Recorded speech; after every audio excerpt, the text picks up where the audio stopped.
കാലവർഷത്തിന്റെ ദുരിതം ഏറ്റവുമധികം അനുഭവിച്ച ജനതയായിരുന്നു കണ്ണൂർ ജില്ലയിലെ ചെങ്ങളായി പഞ്ചായത്തിലുള്ളവർ.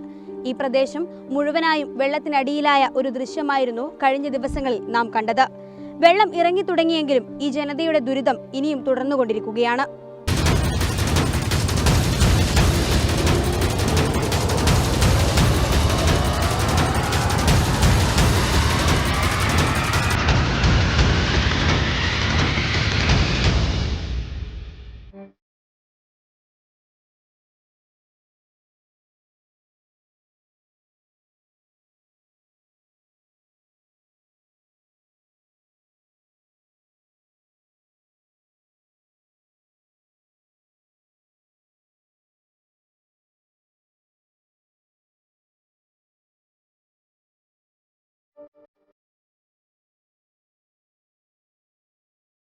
വീട്ടിൻ്റെ അവസ്ഥ എന്ന് വെച്ചാൽ വെള്ളം കയറുമ്പോൾ ഞങ്ങൾ എല്ലാം പറഞ്ഞ് ഇറങ്ങിയില്ല. സാധനം വാരി വിളിച്ച് മേലെ ഇട്ടിട്ട് പോയത്. ഇട്ടെടുത്ത് ചട്ടം കൊണ്ടാലും ഞങ്ങൾ അവിടെ നിന്ന് ഇറങ്ങി. ഒന്നും എടുക്കാൻ നിന്നില്ല. വെള്ളം വീടിൻ്റെ ഇറയത്ത് കയറിയിട്ട് ഞങ്ങൾ വീട്ടിൽ നിന്ന് ഇറങ്ങിയത്. അവിടെ നിന്ന് ഇറങ്ങി വന്നതിന് ശേഷം പിന്നെ ഞങ്ങൾ അങ്ങോട്ട് പോയില്ല. പിന്നെ പോകാൻ പറ്റാത്തൊരവസ്ഥയാണ്. പിന്നീട് വെള്ളം കുറഞ്ഞതിന് ശേഷം പോയി നോക്കുമ്പോൾ വീട് ഇടിഞ്ഞ് പിടിച്ചിട്ട് ചെയ്തിട്ടുള്ളത്. ഒരു സാധനം എടുക്കാനൊന്നും കിട്ടിയില്ല. ഒന്നും എടുത്തിട്ടില്ല. ഇതുവരെയായിട്ട് ഒരു സാധനം അവിടെ നിന്ന് എടുക്കാനോ പിടിക്കാനൊന്നും നമുക്ക് പറ്റാത്തൊരവസ്ഥയിൽ എങ്ങനെയാണ് ധൈര്യപ്പെട്ട് അതിൻ്റെ ഉള്ളിൽ കയറാൻ പറ്റുന്നില്ല. അതായത് എല്ലാം ഒരു അവിടെ ഇവിടെയും എൻ്റെ ഇടയിൽ നിന്നിട്ട് അതിനുള്ളിൽ കയറാൻ പറ്റുന്നില്ല. അപ്പോൾ ഇപ്പം വളരെ വിഷമമായിട്ടിൻ്റെ ഒരു തന്നെ ഇപ്പോൾ ക്യാമ്പിലേക്ക് ഇതാവുന്ന എല്ലാവരൊക്കെയും തിരിച്ച് കളിച്ച് പ്രയാസങ്ങൾ ഉണ്ടെങ്കിൽ അത് മനസ്സിൽ വെച്ചിട്ട് എല്ലാവരൊക്കെയും തിരിച്ച് കളിച്ച് അങ്ങനെ കഴിക്കും. അങ്ങനെയാണ്. പിന്നെ ഭാര്യയൊക്കെ സുഖമില്ലാതെ ഭാര്യനെ കൂട്ടി വെള്ളം കയറുമ്പോൾ ഞാൻ വേറെ സ്ഥലത്ത് കൊണ്ടാക്കിയിട്ട് അവിടെ എത്തിയത്. അങ്ങനെ ഞാൻ വളരെ പ്രയാസപ്പെട്ടിട്ട് ജീവിക്കുന്നുണ്ട്. ക്യാമ്പിൽ കുഴപ്പമില്ല. ക്യാമ്പിൽ തന്നെ കിട്ടുന്നുണ്ട്. എല്ലാ ഭക്ഷണങ്ങളും എല്ലാം ഇഷ്ടംപോലെ ഭക്ഷണമുണ്ട്. ക്യാമ്പിനെ സംബന്ധിച്ച് വളരെ തൃപ്തികരമായ ഒരു ക്യാമ്പാണ്. പിന്നെ ഒരാൾക്കും കുറ്റം പറയാൻ പറ്റില്ല. നല്ലതാണ് ക്യാമ്പിൽ. ഇപ്പം തുടങ്ങിയ മുതലേ ഞാൻ ഭക്ഷണം ഉണ്ടാക്കിയത്. കഴിഞ്ഞ വർഷം ഞാൻ ഭക്ഷണം ഉണ്ടാക്കിയത്. ഇപ്പം എന്നെ കഴിയുന്ന പരമാവധി ഭക്ഷണം ഉണ്ടാക്കി കൊടുത്തിട്ടുണ്ട്. ഞാൻ ഇതുപോലെ വെള്ളം കയറിയിട്ട് വന്ന് ഞാൻ പിന്നെ വീട്ടിലോട്ട് പോകണമെങ്കിൽ നീ എല്ലാ സാധനവും ആദ്യം പോയി ഐഡൻറ്റിറ്റി കാർഡ്, റേഷൻ കാർഡ് എല്ലാം ആദ്യം പോയി ഉണ്ടാക്കി കൊടുത്തിട്ടുണ്ട്. ഒട്ടനെ പാത്രം വരെ ആദ്യം ഉണ്ടാക്കിയിട്ട് പോകേണ്ട അവസ്ഥയാണ്. ഇപ്പോൾ ഇട്ടത്തെ ഒരാൾ വേണ്ട രസമില്ല. എല്ലാം നനഞ്ഞ് കുതിർന്ന് പോയിട്ടാവുള്ളത്. അങ്ങനെ അവസ്ഥ എല്ലാ നമുക്ക് 56 വീടുണ്ട് നമ്മുടെ ഏരിയയിൽ.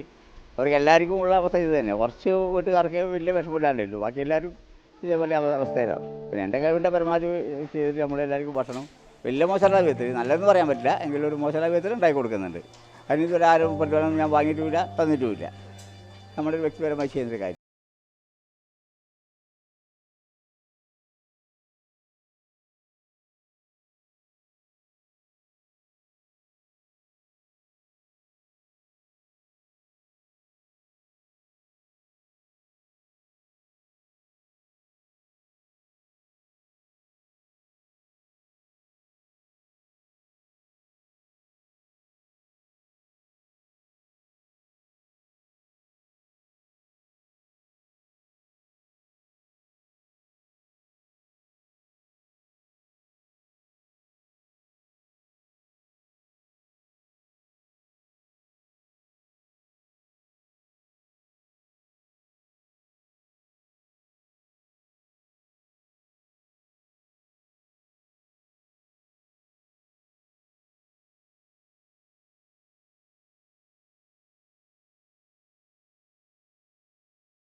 തന്നെല്ലാം ഇതാക്കിയിട്ട് നമുക്ക് ഇതാക്കി തരാം. പുസ്തകങ്ങളെല്ലാം കുട്ടികൾക്ക് പഠിക്കേണ്ടതല്ലേ. എപ്പോൾ ഇതെല്ലാം ഇനി പഠിച്ച് 10ാം ക്ലാസ് പരീക്ഷ ചെയ്തേണ്ടതല്ലേ. ഇന്നും സാധനം മൊത്തം പോയിരിക്കുക. കേട്ട് അവിടെ കയറി ചെന്ന് കിടക്കാൻ പറ്റില്ല അമ്മയ്ക്ക്.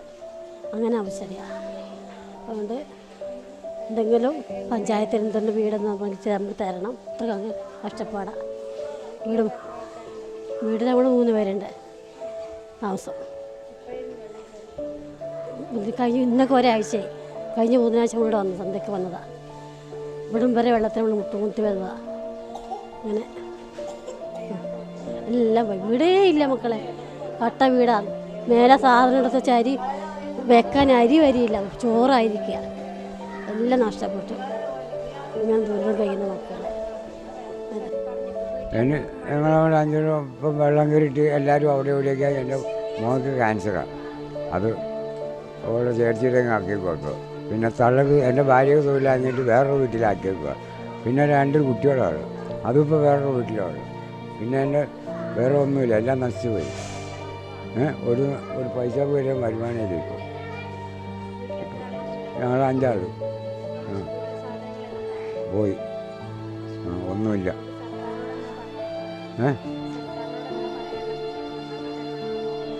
സർക്കാരിനോട് ആക്കി തരാൻ പറയണം.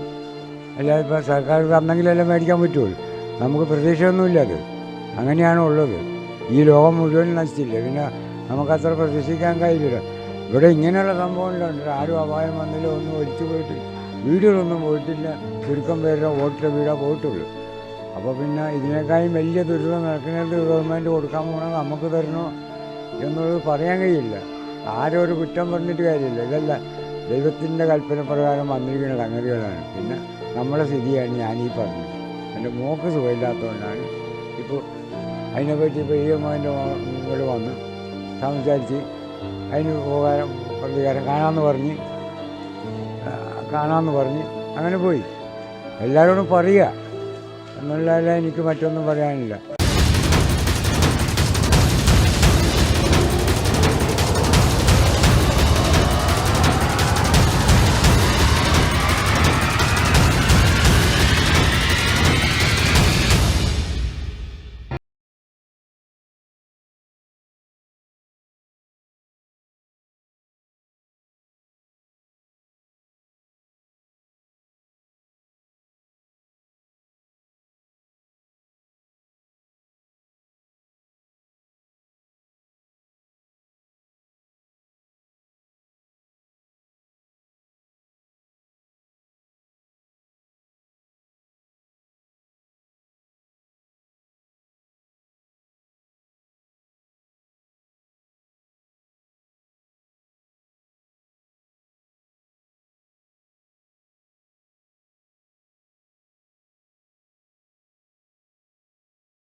പിന്നെ 7 പഠിക്കുന്ന പിള്ളേർക്ക് 8 പഠിക്കുന്ന പിള്ളേരുണ്ട്, ചെറിയ പിള്ളേർ. EP സ്കൂളിലെല്ലാം പഠിക്കുന്ന പിള്ളേരുണ്ട്. അതൊന്നുമില്ല, മുസാബ് ബുക്ക് ഒന്നുമില്ല, മുസാബ് എന്തില്ല. ആകെ ദുരന്തം വെച്ച് വലിയ ദുരന്തം ഇത്. കാരണം വീടിൻ്റെ പറഞ്ഞെങ്കിൽ ഈ 56 വീടിൻ്റെ ഉള്ളിൽ ഫുള്ളായിട്ട് സ്ലാബ് മുട്ടിയിട്ടുണ്ട്. വെള്ളം മുകളത്തെ സ്ലാബ് ഫുള്ളായിട്ട് വെള്ളം മുട്ടിയിട്ടുണ്ട്. എന്തെങ്കിലും സർക്കാർ എന്തെങ്കിലും ചെയ്യുന്നെങ്കിൽ പോയിട്ട് അവിടെ താമസിക്കാം. എന്തായാലും എന്ത് കഴിഞ്ഞാലും ഇപ്പോൾ ഒരു 15 ദിവസത്തോളം അവിടെ പോയിട്ട് താമസിക്കാൻ പറ്റില്ല. 15 ദിവസം കഴിഞ്ഞാൽ ചിലപ്പോൾ പോവാം. പിന്നെ കുട്ടിക്ക് ഇപ്പോൾ കുറേ കുട്ടികൾക്ക് സുഖമില്ലാതായി, പനി വന്ന് സുഖമില്ലാതെ കുട്ടികൾ വീട്ടിലുണ്ട്. ഇപ്പം ഇന്ന് 4 സ്കൂൾ തുടങ്ങും. സ്കൂൾ തുടങ്ങിയിട്ടാകുമ്പോൾ പകുതി കുട്ടികൾ സ്കൂളിൽ പോവില്ല. ഇന്നത്തെ ഭയങ്കര വിഷമത്തിന് ഇട്ട ഡ്രസ്സിലേ ഉള്ളൂ. ഇപ്പോൾ ഒരാഴ്ചയായിട്ട് ഇട്ട ഡ്രസ്സിലേ ഉള്ളൂ. ഡ്രസ്സിൻ്റെ ഒന്നും ഒരു അഭിപ്രായം ഇല്ല. പിന്നെ നമുക്കിപ്പോൾ പോയിട്ട് ആരെങ്കിലും ചോദിക്കാൻ പറ്റുമോ? നാണക്കേടല്ലേ, സംഖ്യയല്ലേ, അങ്ങനെയല്ലേ വിഷമത്തിലുണ്ട് മൊത്തത്തിൽ. എല്ലാവരെയും കൂടി ചായച്ചാലും ഒന്ന് മോളോട്ട് കയറാം, എല്ലാം കയറിന് വേറെ വിഷമമുണ്ട്. ഇത് ആദ്യമായിട്ടല്ല, 10-15 കൊല്ലമായിട്ട് എൻ്റെ അഭിപ്രായം. ഞാൻ പറഞ്ഞിട്ട് 15 കൊല്ലമായി. 15 കൊല്ലത്തിൽ ഒരു 4, 5, 6, 7 പ്രാവശ്യം വെള്ളം കയറി ഇതേപോലെ. മൊത്തത്തിൽ നനച്ചു പോയി. പെണ്ണുങ്ങൾക്ക് ഡ്രസ്സില്ലാതെ വേറെ വീട്ടിൽ പോയി ഇരുന്നിട്ടുണ്ട്. ഇടുന്ന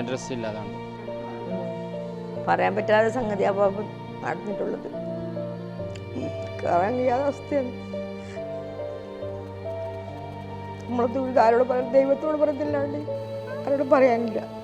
എല്ലാം നശിച്ച് പിന്നെ അതെങ്ങനെ വൃത്തിയാക്കി എടുക്കുമെന്നുള്ള ഒരു ജീവിതത്തിൽ നമ്മളുള്ളതുള്ള നമുക്കെന്താ പറയണ്ടേ. വീടിയായതുകൊണ്ട് ഭക്ഷണവും വെള്ളവും എല്ലാം ഇഷ്ടം പോലെ നമുക്ക് കിട്ടുന്നുണ്ട്. വീട്ടിലതില്ലല്ലോ എന്നുള്ള ദുഃഖമുള്ള സാധനം എല്ലാം നശിച്ചു പോലെ. രണ്ടാമതായി പൊതുവായിട്ടെല്ലാം ഉണ്ടാകണോ അമ്മ അപ്പം തൊട്ട് ജീവിക്കുന്നത് അതെല്ലാം ജാഗയെല്ലാം പോയി അതിനിപ്പോൾ കെട്ടിയിട്ടുണ്ടാക്കിയിട്ട് നമ്മുടെ ജീവിതം അതിനെ കൊണ്ട് തന്നെയാണ് ലോൺ എടുത്തിട്ട് 2 ലക്ഷം റുപ്യ ലോണായിട്ടാണ് നമ്മൾ പരിപാടി തുടങ്ങി. പക്ഷേ അതിൽ നമുക്ക് വിജയമുണ്ട്. അതിപ്പോൾ തകർന്നു പോയി അത് എടുക്കണമെങ്കിൽ കുറച്ച് പൈസ മുടക്കണം. എല്ലാം സഹായിച്ച് തന്നില്ലെങ്കിൽ നമ്മൾ കരകയറും. അല്ലെങ്കിൽ നമ്മുടെ കാര്യമല്ലോ അത് പകുതി ഒന്ന് മക്കളെ ഭാഗം നോക്കുന്നു. 3 മക്കൾ ഒരു പെണ്ണുണ്ട്. പെണ്ണിന് വീട് നിൽക്കാൻ സൗകര്യമുള്ളതുകൊണ്ട് മോൻ്റെ വീട്ടിലുള്ള വസ്ത്രം ഒന്നും എടുക്കാനില്ല. എല്ലാം ഞങ്ങൾ സൂക്ഷിച്ച് വെച്ചിന്. 2ാം നിലയിലും വെള്ളം കയറിയ ശേഷം എല്ലാം നശിച്ച് കിടക്കുന്ന കിടപ്പില്ല. ഇവിടുന്ന് നമുക്ക് പായും ബോധപ്പലും തന്നിന് അത് ഇട്ട് കിടക്കണ്ടെന്നുള്ള സ്ഥിതിയിലാണ്. ഇടത്തേക്ക് ഇപ്പോൾ എണ്ണയൊക്കെ 8 ദിവസമായിട്ട് നമ്മൾ നിൽക്കുന്നത്. ആ വിഷമം കൊണ്ട് നമ്മൾ ഇന്ന് പോകാൻ വേണ്ടിയിട്ട് വിളിച്ചത്. നെല്ല് പാത്രം ഒതുക്കി വെക്കാൻ വേണ്ടിയിട്ട് വിളിച്ചാൽ പോകാൻ മനസ്സേ ഇല്ല. എന്താ ചെയ്യുന്നുള്ള വിഷമം. ഞാടെ തീരെ നിൽക്കാനുള്ള സൗകര്യമില്ല. അണുക്കളായിട്ടെന്ന് പറഞ്ഞിട്ട് എങ്ങനെ നിൽക്കാന്നുള്ള ജീവിതം. വേറെ വിഷമമൊന്നുമില്ല. അപ്പം എല്ലാവരും ദുരിതവും അങ്ങനെയുള്ള നമ്മൾ ഇവരെല്ലാം വീട്ടിൻ്റെ അടുത്ത് തന്നെയാണ്. നമ്മളെ വീട്ടിലൊന്നും ഒന്നുമില്ല. സാധനവും കാര്യവും ഇട്ട് കൊടുക്കാനും ഒന്നുമില്ലാത്ത സ്ഥിതി. കുറേ അരിയും സാധനം എന്തെല്ലോ വെച്ച് എല്ലാം മണ്ണായി വെള്ളമായിട്ട് അങ്ങനെ ചാടി. പിന്നെ കോഴികളുണ്ട് അതെല്ലാം നഷ്ടപ്പെട്ട്. പിന്നെ അങ്ങനെ പിന്നെ എന്നാൽ അവിടെ നിന്നിട്ട് എന്നാൽ ഇങ്ങനെ കഷ്ടപ്പെട്ടിട്ട് എടുത്തുള്ളൂ. വെള്ളവും ഇല്ല, ഒരു കറണ്ടും ഇല്ല, വെളിച്ചവും ഇല്ല. 4 പേർത്തുനിന്ന് പാമ്പും അത് ഇതെല്ലാം ഇങ്ങനെ വീട്ടിൽ വന്ന് കയറിയും പിടിക്കെല്ലാം ചെയ്യുന്നതുകൊണ്ട് ഇങ്ങനെ ഇവിടെ നിൽക്കുന്നു. ഞാനിപ്പോൾ നാളെ ക്യാമ്പ് കഴിഞ്ഞിട്ട് നാളെ പോകണമെന്ന് പറഞ്ഞ് എവിടെയാണ് പോയിട്ട് കിടക്കുന്നുണ്ട്. ഒന്നും ഇട്ട് കൊടുക്കാൻ വരെ ഇല്ലാതെ അവസ്ഥയിലാണ് നമുക്കുള്ള എല്ലാ സാധനം പോയി. ഊട്ടൂറിട്ട് ഈ കറണ്ടിൻ്റെ ഫ്രിഡ്ജ് മറിച്ച് TV എല്ലാ കാര്യവും പോയി. ഒന്നുമില്ല. ഇട്ട് കൊടുക്കുന്ന തുണിയും കുപ്പായം വരെയില്ല. ഞങ്ങൾക്ക് ദൈവത്തോണ്ട് പ്രാർത്ഥിക്കുന്നത് അതെല്ലാം നഷ്ടപ്പെട്ടു. പിന്നെ എന്താ പറയണ്ട്, ഇവരെ അടുത്തന്നെ നമ്മളോട് ഇപ്പം അന്നന്ന് ജീവിക്കണമെങ്കിൽ ഇനിയിപ്പം ഇന്ന് പോയിട്ട് വെക്കണമെങ്കിൽ എവിടെയെങ്കിലും പോയിട്ട് അരി സാധനം വാങ്ങിയിട്ട് വേണം വെച്ച് കുടിക്കണമെങ്കിൽ അതിന് വെള്ളവും ഇല്ല. അങ്ങനത്തെ അവസ്ഥയില്ല നമുക്കുള്ള. പിന്നെ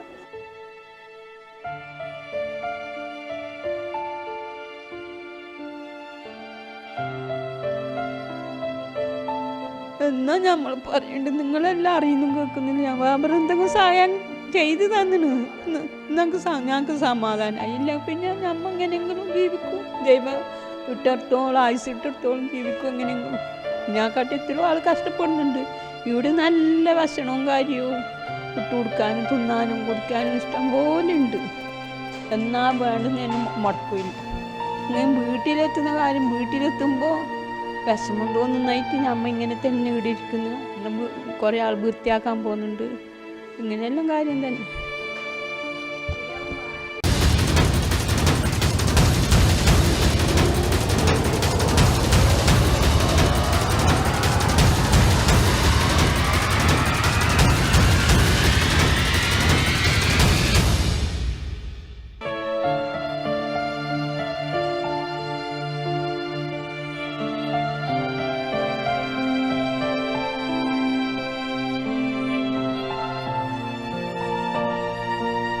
ഞങ്ങൾ കണ്ണൂർ ജില്ലയിലെ കിഴക്ക് ഭാഗം, അതായത് കോഴിക്കോട് ജില്ലയുടെ ബോർഡറിലുള്ള ഒരു പഞ്ചായത്ത്, തൃപ്പങ്ങോട്ടൂർ പഞ്ചായത്തിലെ കല്ലിക്കണ്ടിക്കടുത്തുള്ള ഒരു പ്രദേശമാണ് ചക്യാറൂന്ന് എന്ന് പറയും.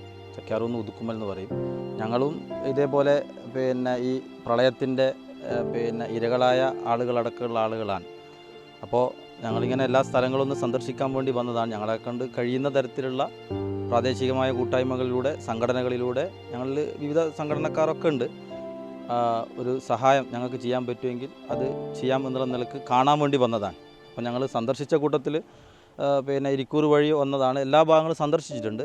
പക്ഷേ ഏറ്റവും കൂടുതൽ ഒരു ദുരിതബാധിതരായി ഞങ്ങൾക്ക് തോന്നിയ ഒരു സ്ഥലം ഈ ചെങ്ങളായി കോവപ്പുറം ഭാഗമാണ്. ഏകദേശം 57 കുടുംബങ്ങൾ അവരുടെ വീട് വിട്ട് ക്യാമ്പിലാണ് ഇപ്പോഴും താമസിക്കുന്നത് എന്നറിഞ്ഞു.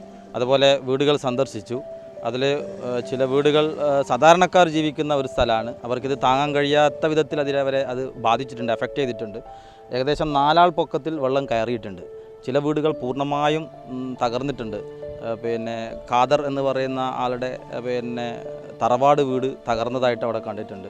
അങ്ങനെ എല്ലാ ആളുകളും അവർ വളരെ നിസ്സഹായരായിട്ടാണ് അവരുള്ളത്. ഞങ്ങൾ ചെങ്ങളായി ഭാഗത്തുള്ള വീടുകളിൽ വിവരങ്ങൾ കളക്ട് ചെയ്യാൻ വന്നതാണ്. സിദി സാഹിബ് സ്കൂളിലെ NSS വിദ്യാർത്ഥികളാണ്. അപ്പോൾ ഇവിടെ എന്തൊക്കെ കാര്യങ്ങൾ നഷ്ടപ്പെട്ടു, അവരെ പേര് വെച്ചിട്ട് എന്തൊക്കെ സാധനങ്ങൾ നഷ്ടപ്പെട്ടു എന്ന് എഴുതി രേഖപ്പെടുത്തിയിട്ട് വില്ലേജ് കൊടുക്കേണ്ട ഒരു ഇത് ഏൽപ്പിച്ചിട്ടുണ്ട്. അപ്പോൾ ഇവിടെ ഏകദേശം ഞങ്ങളൊരു 10-20 വീട് ഇതുവരെ കയറി. ഒരുപാട് അംഗങ്ങൾ ടീമായി തിരിഞ്ഞിട്ടാണ് ഓരോ ഭാഗത്തേക്ക് പോകുന്നത്. അപ്പോൾ അതിനുള്ള പ്രവർത്തനങ്ങൾ നടത്തുന്നു. വീട്ടിൽ അവർക്ക് കുടിവെള്ളം ഇല്ലയെന്ന് കാര്യമായിട്ട് പറഞ്ഞു. പിന്നെ വസ്ത്രങ്ങളും കാര്യങ്ങളും മുകളിൽ കയറ്റി വെച്ചവരുതുണ്ട്, ബാക്കിയൊക്കെ ഒലിച്ചു പോയി.